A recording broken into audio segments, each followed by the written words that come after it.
Okay, so I'll just revise the last class topic and at the end, few more topics has to be covered. Then we will go to the other optimization algorithms. Okay, can you see my screen? Yes or Yes, no? ma'am. Okay. Yes, ma'am. So we just started with the gradient descent algorithm in the last class. Okay, so what is optimization? We studied that is it is a action of making the best or most effective use of a particular situation or a resource. That's a optimization. So here we have mainly two kinds of optimization algorithm. One is gradient descent, that's the first derivative. Another one is second derivative.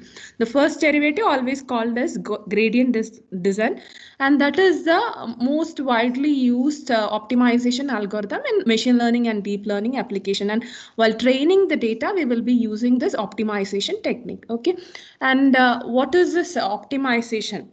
So I told you that in neural network, especially the learning means it is the updation of weights. Okay, so weights, the learning happens in the neural network means the weight is getting updated and finally it becomes stable and it is reaching a converging point. That means the weight updation will stop. So when the weight updation will stop, when we reach the required accuracy or when we are not having a minimum loss. Okay, each time it checks whether it is reaching the target or not, whatever we are predicting each time, whether it's reaching the target or not. If it's not reaching the target, the weight will get updated. So how the weight is getting updated? So if initially if I select the random weight as something 0.5, so next time the weight is getting updated but it's not reaching the minimum loss means it is like our neural network may not be learning properly. Okay, so each time when we execute, our weight should get updated in a particular direction so that the weight should be less. Okay, so two kinds of problems we learn, that is one is we can easily achieve the global minimum. So where the loss function, when we plot it it will have a convex shape, but most of the deep learning applications it will be complex and it may not have a global minimum, it may have several local minimum. Okay, so how the minimum point, how it is finding? Okay, so based on the plot it will consider, that is it will find the gradient, that is the first derivative, and it is a kind of vector we can tell, which has a magnitude and direction. Okay, that is the sign, the negative and positive sign of the gradient, it will indicate that in which direction we are moving. Okay, we need to move in which direction. So the negative gradient when we get, we need to it will, the optimization algorithm will understand that it need to increase the weight, and if it's a positive gradient means it need to reduce the weight. Okay, and again the based on the magnitude, the length of that slope, it tells that whether the slope it is a steep or not. Okay, so when we have the steep slope, that time we will be taking a small step so that we should not miss the global minimum or local minimum. Okay, so these things we discussed in the last class. And always whenever the weight is getting updated, it should be reaching the minimum loss. Okay, for example, you remember the recursion algorithm previously what you studied. So in the recursive algorithm, there will be a stopping condition, and each time when you call the recursive function, do you remember that it should be nearing the stopping condition? Yes or no? In a factorial or something, when you consider it is n into n, the again fact of n minus 1 you're calling. So why you're calling n minus 1? Because it should reach the stopping condition, that is n is equal to 1 or 0, that will be the stopping condition. Suppose if I am not reaching the stopping condition, what happens? The recursive function becomes infinite. The same way here also, the weight updation, when we do each in each iteration or in each epoch, the weight updation when it happens, it should be nearing to the less loss. Okay, it should be nearing to the minimum loss. Okay, so to the minimum point it should be reaching. Suppose the weight actually it should be increased, but in that case we are reducing means it may not reach the minimum point. Okay, so that you should understand. So always each time the weight updation when it happens, it should be the reducing the error, it should be reducing. Okay, so only then we can tell that it is a an optimization, best optimization algorithm. Okay, and other than the first derivative, we also have second derivative. Okay, So, but mostly the first derivative, that's a gradient, is used widely in the deep learning and machine learning algorithm, because second derivative, again, the complexity is involved in the for finding the second derivative. Okay, so mostly the first derivative is used, that's a finding the slope. Okay, based on that it is deciding whether it should go down or go up. Okay.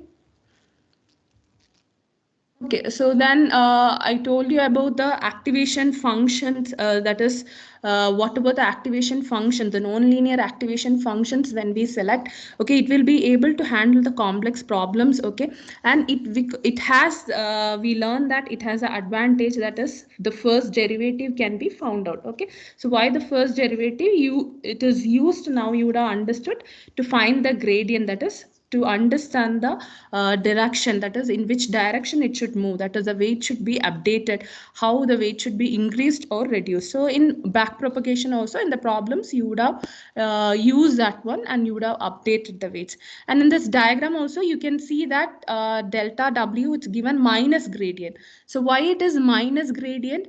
Always, what is a gradient? Based on the sign of the gradient, if it is a negative, means we should increase the weight, that's why minus gradient. So minus of that, that means the weight, it is the opposite of the gradient. Weight updation, it's the opposite of the gradient. That means if it's a negative gradient, means the weight should be increasing, and if it's a positive gradient, means weight will be reducing. Okay, so all these things we discussed. So you can see this, higher the gradient, the steeper will be the slope. That is, the model can learn faster. So when the gradient, you can see in this, one second, I'll just shift to the OneNote. Yeah, so maybe I'll just draw.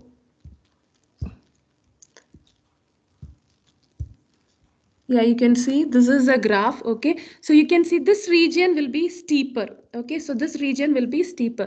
So when I draw the tangent here, you can see, you can find out the slope value and see. Here it will be, it may not be that steeper. Okay, so when you reach the steeper portion, we should take small steps. Okay, so the higher the value, the slope value, you can find out, you can just substitute the endpoints randomly, some values you can substitute and see. Okay, here the first line, this line, you can see that how much slope you're getting, and if in the steeper region how much slope you're getting. Okay, so if there is the based on the slope magnitude, it can understand whether the slope is steeper or not. Okay, if the slope is steeper, okay, the steps, that is the weight updation, it becomes slow, so that it should not miss this global minimum. Okay, but in this case, these regions, okay, we can take a bigger steps, because we know that it is not reaching the minimum. So here,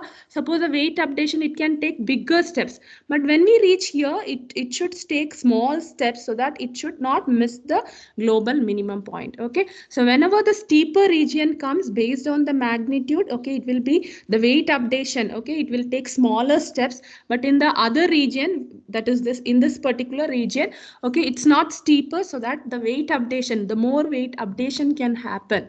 Okay, because it's not reaching the global minimum, it is far away from the global minimum or local minimum. So in this region it can take bigger steps, but in this region it should take smaller steps, so that it should not miss the minimum point. Okay.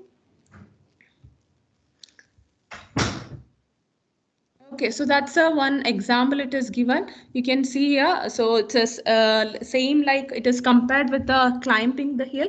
You know that when we reach the top portion of the hill, that is a steeper region, we will be taking small steps. Okay, because since it is steeper, it will be very difficult to climb. But in the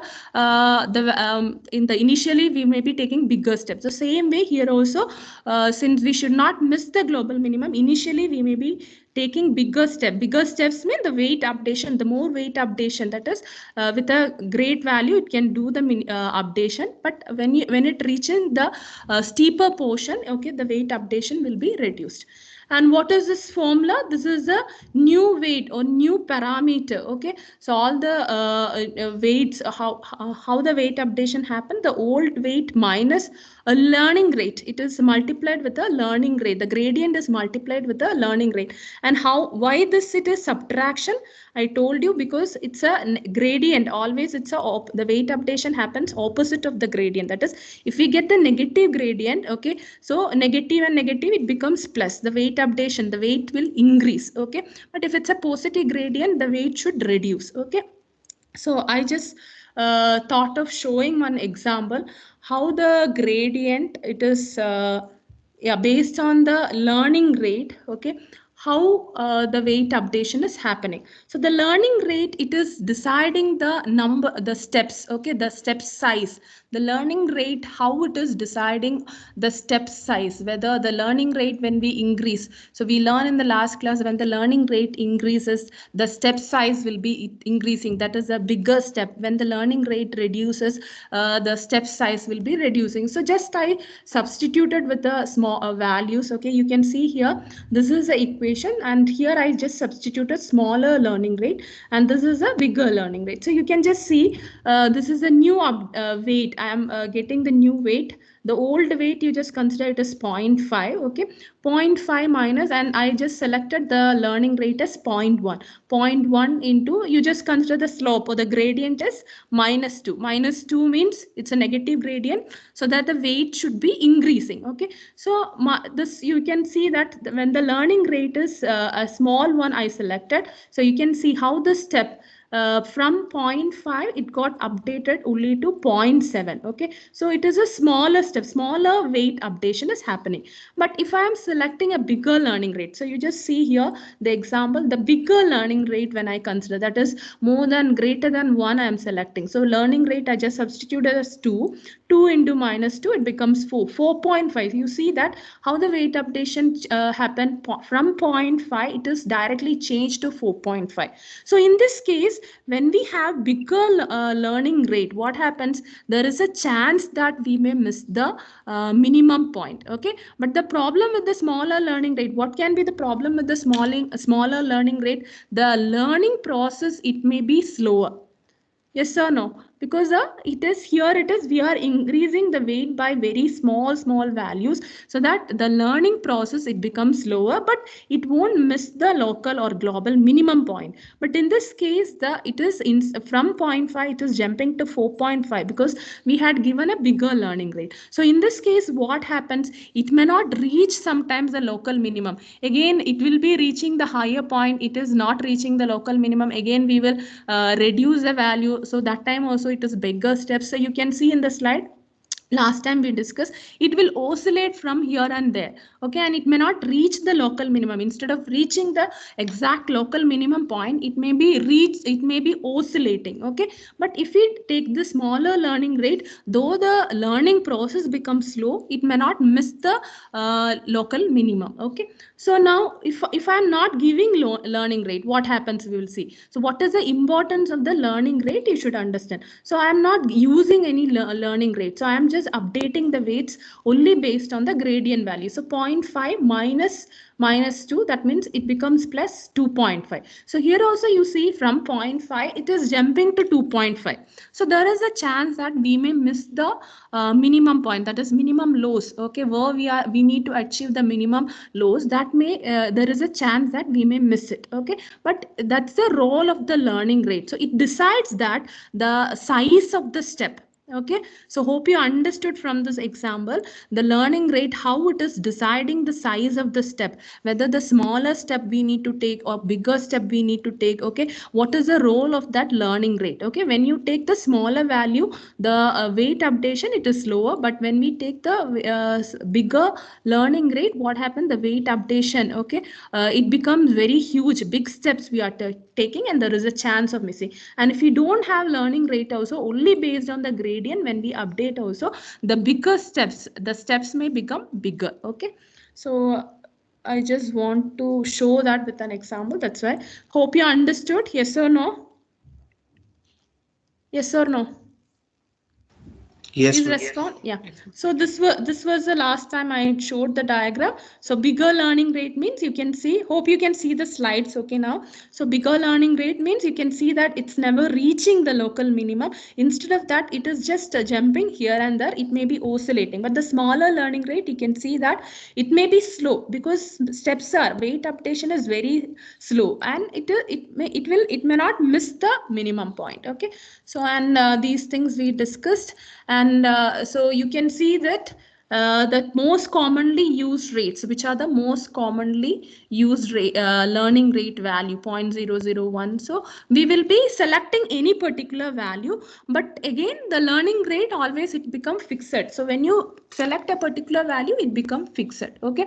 And so when the gradient descent cannot decrease the cost function anymore and remains more or less on the same level, we say it as converge. That is, the weight it's not getting updated, or it has reached a minimum cost function, and more than that it cannot achieve the minimum low. So in that case we will tell it as converged. And for the convergence, when you do the your project, you will understand. So sometimes it may converge within 50 iteration or 10 iteration, sometimes it will take 60,000, sometimes 3 million. That means it may take, sometimes you will be telling that ma'am overnight we were running it, so it was taking so much time for training, all that things. You will observe that all that thing. So sometimes so it is when it achieves the minimum loss, that time you will be stopping. Okay.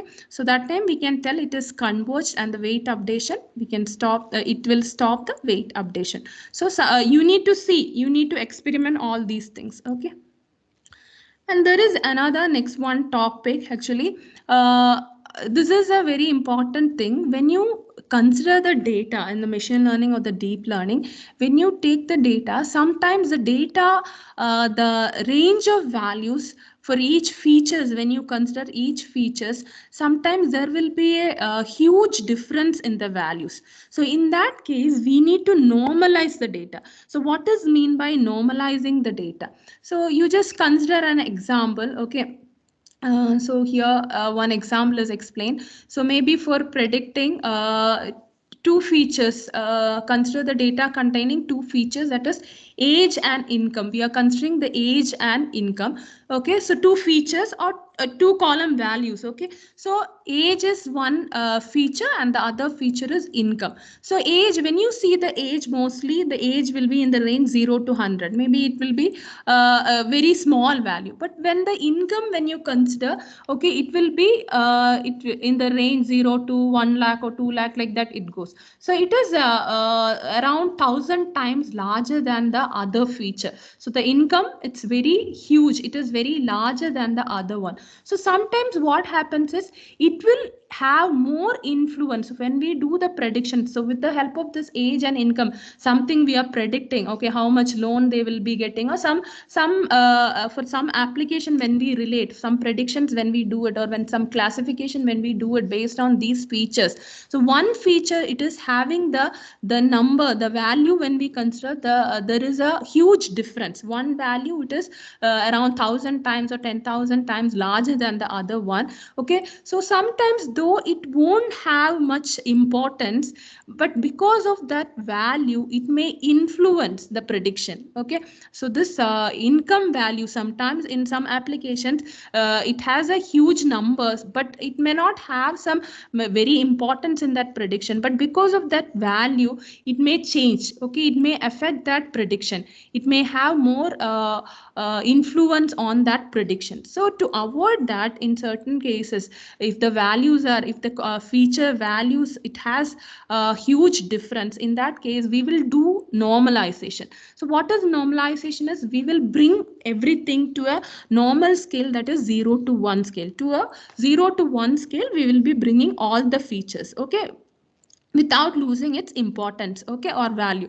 So how you change, how you do the normalization, you can see the formula for normalization. So x, if I want to normalize x, a particular value means x minus its minimum. In that column which value is minimum, x minus x minimum by the highest value in that column minus the lowest value. So what happens, we will apply to all the whatever values in that particular column for that particular feature. For age, if I am applying means the for a particular age, for the 18 age I am applying means 18 minus in that entire column, which is the minimum value, by which is the maximum age minus minimum age. So like that we will apply for each row, so that everything it will be mapped to the range 0 to 1. So same way we will apply for all the features. So age, it will be mapped to 0 to 1 range, and the income also it will be mapped to 0 to 1 range. So that's a normalization. Okay, so you may have to use it when you do any application, when you solve any application using deep learning or machine learning. Suppose there is a huge difference in the data, surely you need to do the normalization. Otherwise the bigger values, it may have more influence on the prediction. Okay, so you should remember that when you do the projects. Okay, so then later we just discussed about the types of gradient. That's a batch gradient, mini batch gradient, and stochastic gradient. So batch gradient, I told you the entire examples, entire training samples, entire training, when it finishes only, it will, from based on the training sample, the weight will get updated. So you can see the formula.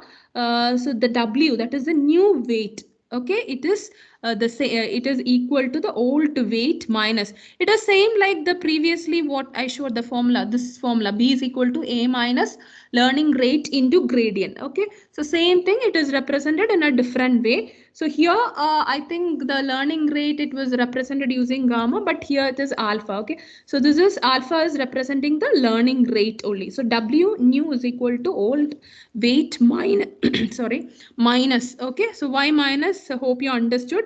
So into the learning rate into the gradient. So the gradient, when we are finding the gradient, the entire learning process for the entire sample, the learning process when it finishes, entire for the entire samples, when the training finishes, we apply the gradient. So it has some advantages, like it will surely it will converge, guaranteed convergence, and the lower standard error and stable error. So all that advantages, though it has several advantages, okay, it has some disadvantages also. Why the disadvantage is, it becomes very slow. Why it is very slow? Because the entire, suppose I have 10,000 samples, means the entire 10,000 samples, I will do the learning. After that only the weight updation happens. So the weight updation, it becomes slow. Okay, then again it will be the entire 10,000 sample with that weight, it will be again doing the learning. After that only again the weight updation. So it becomes very slow, but though it is a slow process, it is a guaranteed convergence only, but it is a slower process. Okay, so that's a disadvantages and the advantages with the batch gradient. Okay, and to solve the disadvantage of batch gradient, we have the stochastic gradient. So you can see the formula here. What change happened in the formula? New weight is equal to old weight minus the learning rate into gradient. But in the gradient, you can see how the learning is happening for each sample. That's why it's given xi, yi, w. That means for each inputs, okay, for each sample xi, yi, the weight updation is happening. So this is the formula, the change in the formula. So it has the advantage, that is the training, it becomes faster than batch gradient. Why it becomes faster? Because for each row of values, for each samples, it will be learning and immediately the weight updation happens. So it becomes faster than the batch gradient. Okay, and normally we use this stochastic gradient.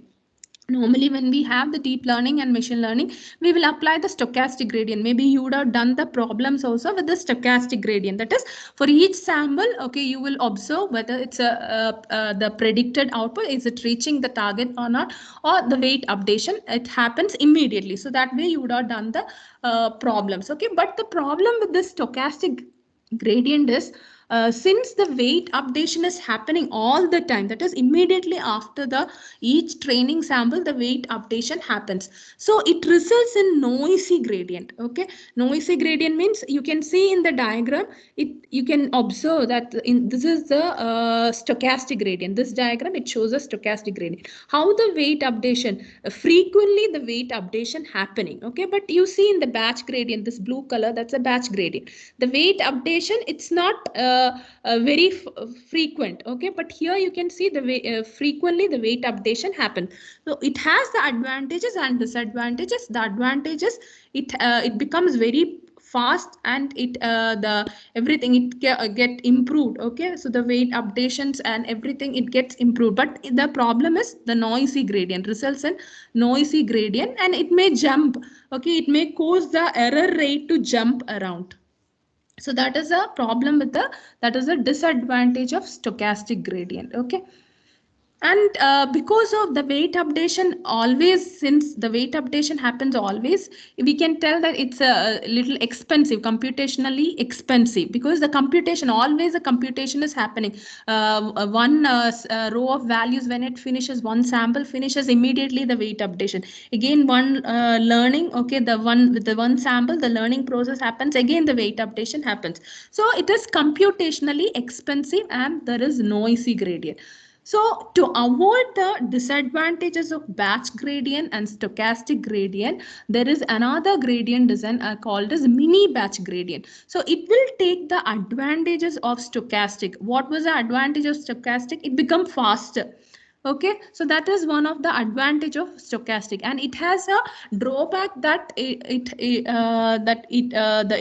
has a noisy gradient. Okay, so that was a disadvantage. It is computationally expensive. Why it is computationally expensive? Because for each sample, since we are updating the weight, it became computationally expensive. So if we increase the batch size, instead of 1, if we make it something maybe 32 as a size, so after 32 samples, or after 4 samples, or after 8 samples, or after 10 samples, when we do the updation, so the size is actually, instead of each, after each sample, we are increasing that size. Okay, so the batch size we are increasing, making it 10 or 20 or 100, like that we are changing the batch size. So when the learning process, that is when the learning training process for that particular batch, when it finishes, only then the weight updation happens. Okay, so that's a batch gradient, and it's the most common type of gradient design in deep learning. Okay, so stochastic gradient, whatever the advantages, that advantages will be there in batch gradient, and it is trying to solve the disadvantages of stochastic and batch gradient. Okay, so in mini batch gradient, when the batch size, if it is equal to the number of samples, it becomes the same as the batch gradient itself. Because if I have 10,000 samples, and for the mini batch gradient, if I select the batch size as 10,000 itself, it is same as a batch gradient. And if I select the batch size as 1, it becomes a stochastic gradient itself. Okay.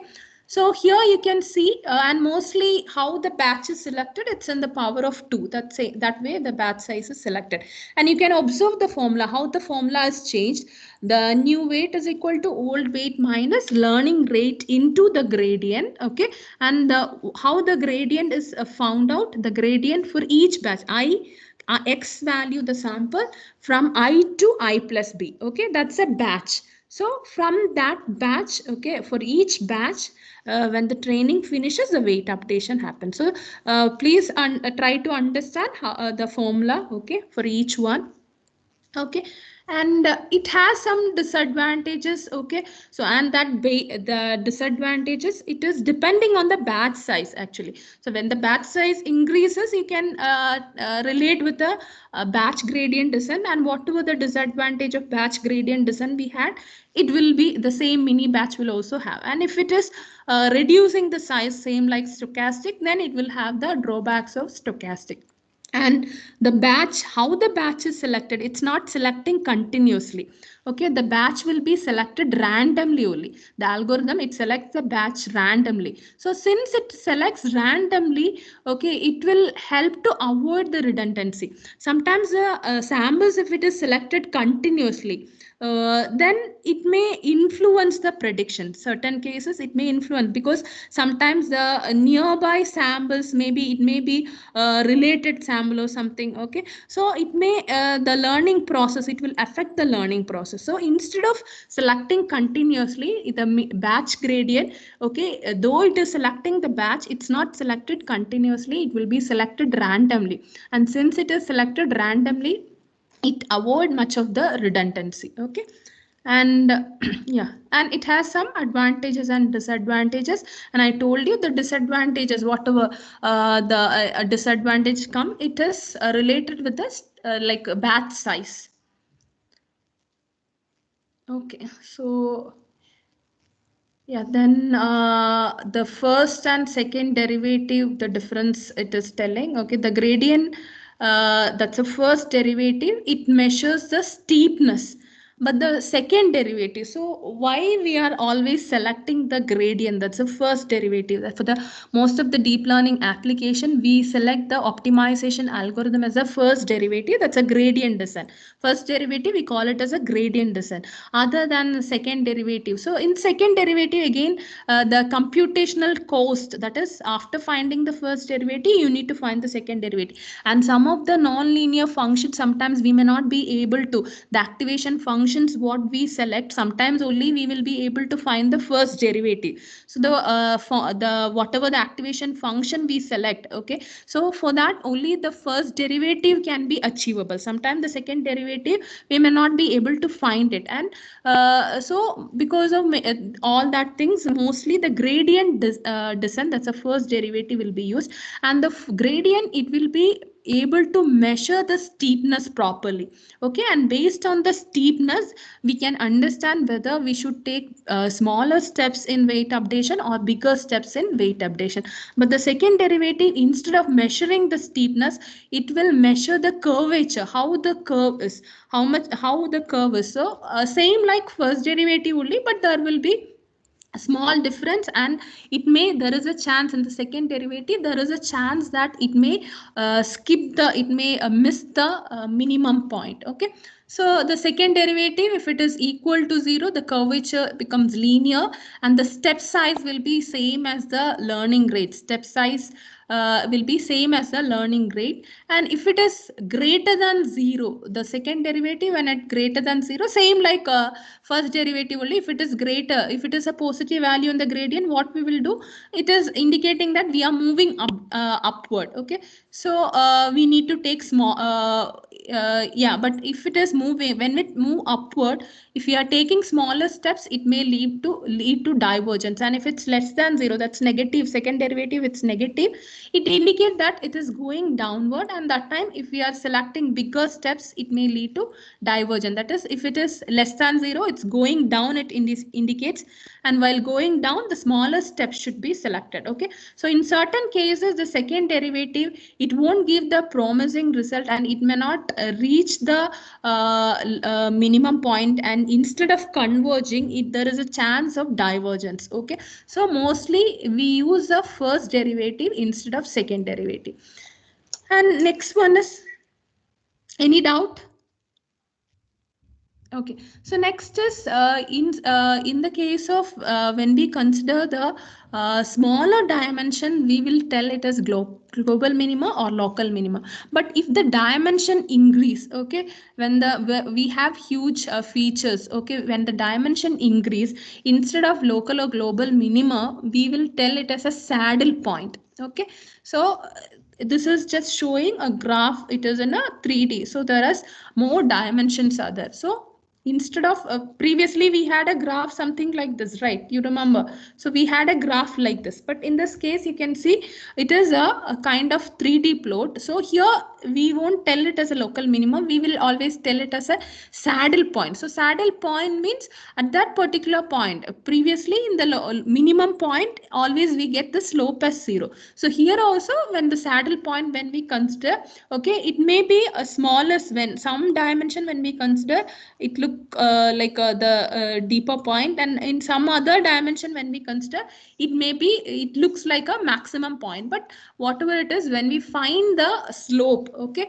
so when it find the slope, that is the first derivative, when we find it for that particular point, it will be 0, the slope will be 0. Okay, so that particular point is called as a saddle point. Okay, so and this is a comparison. Okay, so and someone had asked me what is online learning. So batch gradient descent, you can see that batch gradient descent. Okay, there was an advantage that though it is slower process, it will surely reach the minimum point. Okay, so finally everything will achieve the minimum point, and so we have the good accuracy in all the three things. We have good accuracy. And updating speed, you can see that in stochastic, I told you it is very high speed, because for with each sample it is immediately learning and the weight updation is happening, so that the convergence, it will easily reach the converging point. Okay, so update speed is high, the other one is low. And mini batch, always it is a combination of both. So it has the advantage and disadvantages of both. So we can tell the update speed is medium. And the memory usage, in the case of batch, the entire huge sample it is storing, and after the training only it is getting the weight updation. So the huge sample, so 10,000 sample if it is there, means the 10,000 samples need to be considered for the weight updation. So since it is holding the entire sample, the memory usage will be huge. But in the case of stochastic, so one learning process happen, immediately the weight updation happens. So now we are not looking at that. So next sample will be considered again based on the next samples. Okay, the weight updation will happen. So it become faster and the low memory usage happens in stochastic. And the online learning, and online learning means how the learning process in the stochastic, you can see that based on each sample immediately the learning process happens, and in the mini batch also, and that depends on the batch size. Okay, and but in the case of batch gradient, when we consider that immediate learning is not happening, because learning means the weight updation, it's not happening. Why? Because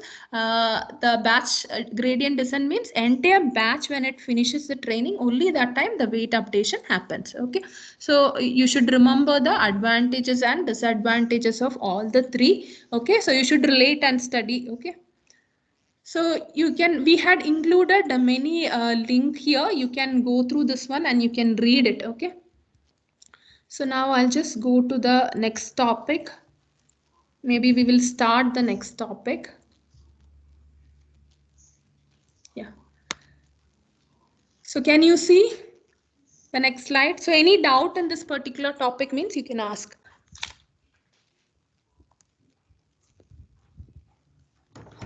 Anyone having any doubt?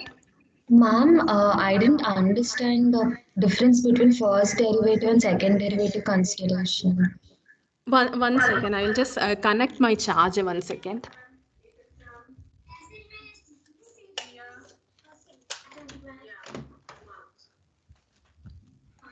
I'll just connect my charger. 1 second.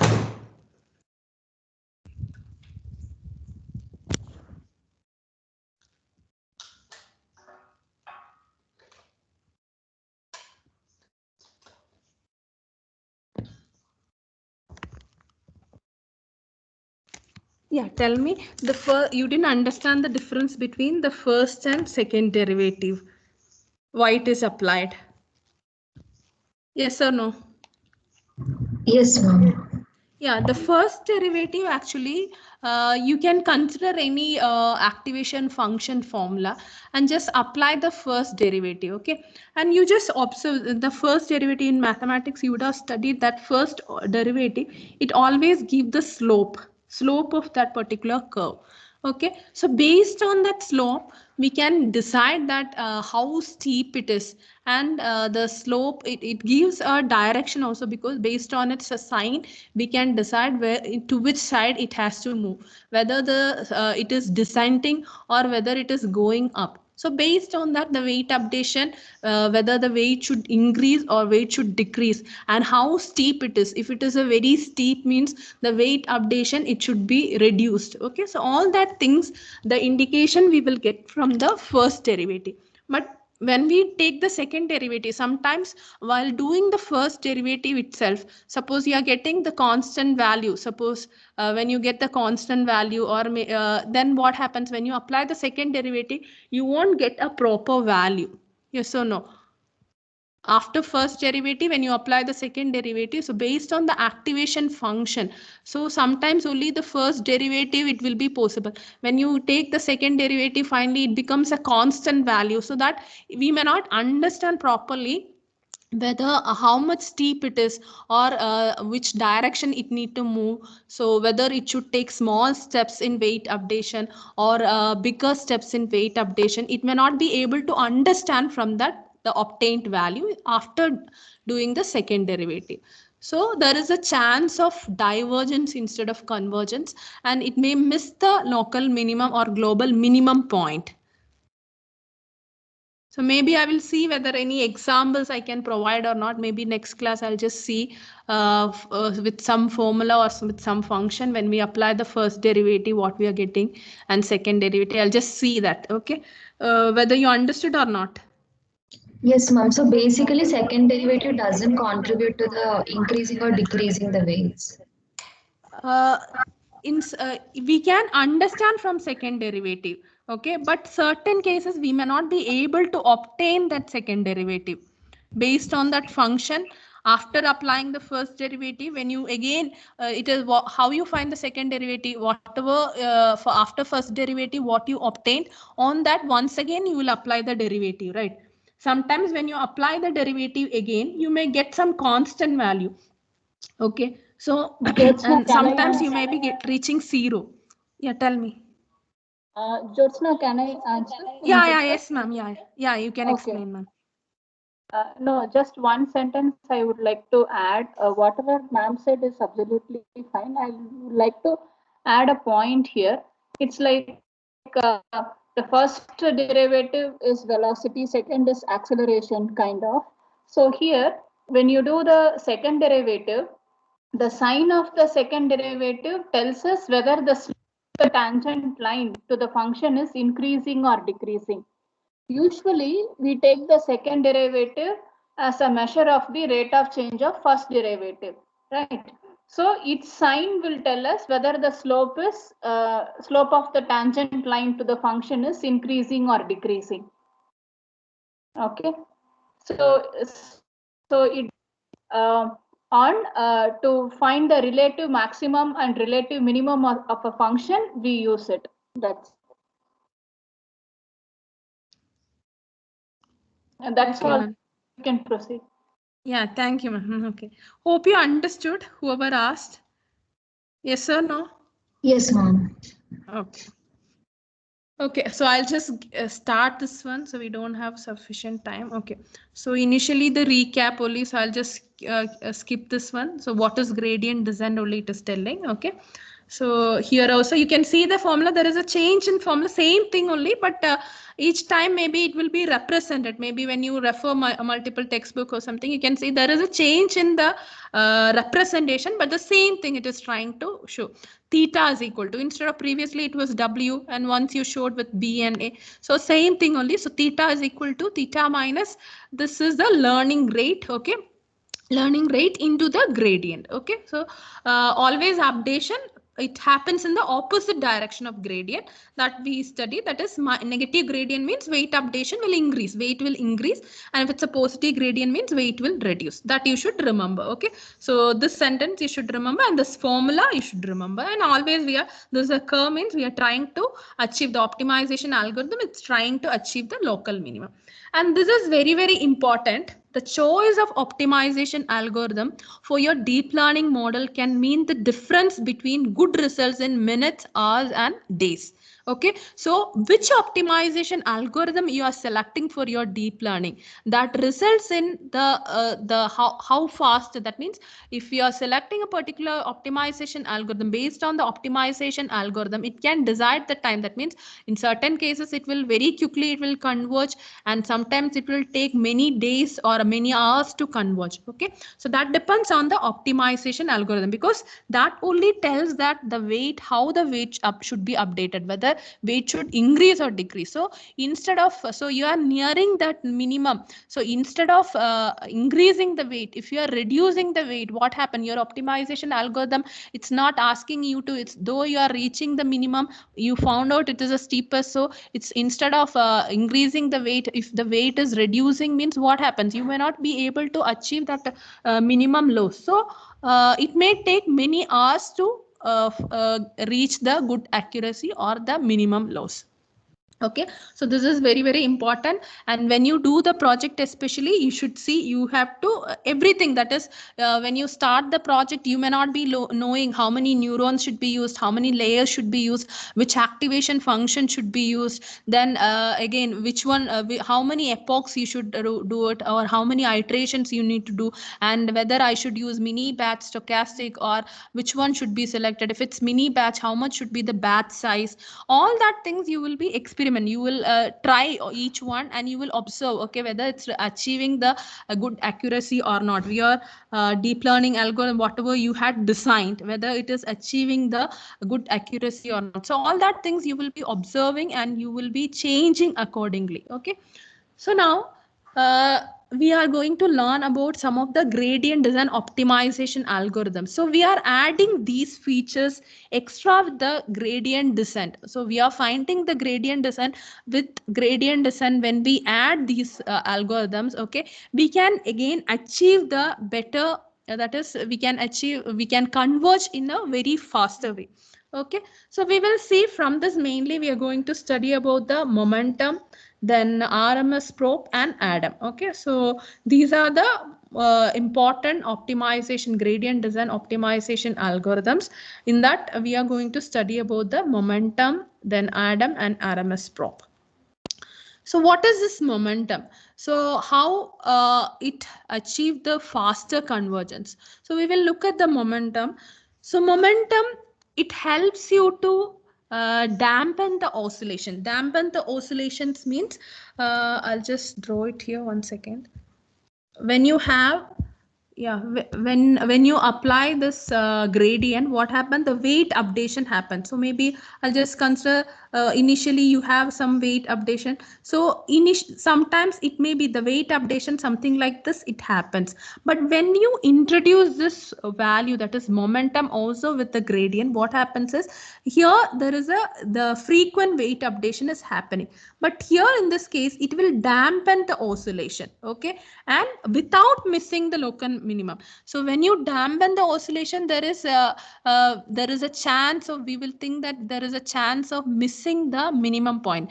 Dampen the oscillation means, what is the meaning? The weight updation, suppose this was a 0.5 value, immediately next 0.7, next 0.9, like that weight updation is happening. So now in this case, dampen the oscillation means from 0.5 I'm jumping to 1, then 1.5, something like that. So we were telling that bigger steps when we take, there is a chance of missing the local minimum. But this momentum, though it dampen the oscillation, okay, it will try to achieve the convergence very faster, and it, without missing the local minimum, it will try to dampen that oscillation. Dampen the oscillation means, you should understand that the weight updation, when we apply only the gradient descent, whatever the stochastic or mini batch or whatever, when we use it, whatever the weight, however the weight updation happens, that curve, it is trying to dampen it. So you can see this, if without momentum, how it is a weight updation. But when you introduce a concept momentum, okay, with the gradient, so what happens in the weight updation? So it has dampened that oscillation. So you can see that this is very frequent, the weight updation happens. But in this one, the weight updations, you can see that the weight updation, it is getting dampened. Okay, so that is the momentum. So maybe the next things, and how the momentum is applied, the formulas, all that things we will discuss in the next class. The other things, that is ADAM and RMS prop, also we will discuss in the next class. Okay. So thank you all. I'll stop recording. So if any doubt means, you can ask. Anyone having any doubt? Excuse me, ma'am. Yeah, tell me.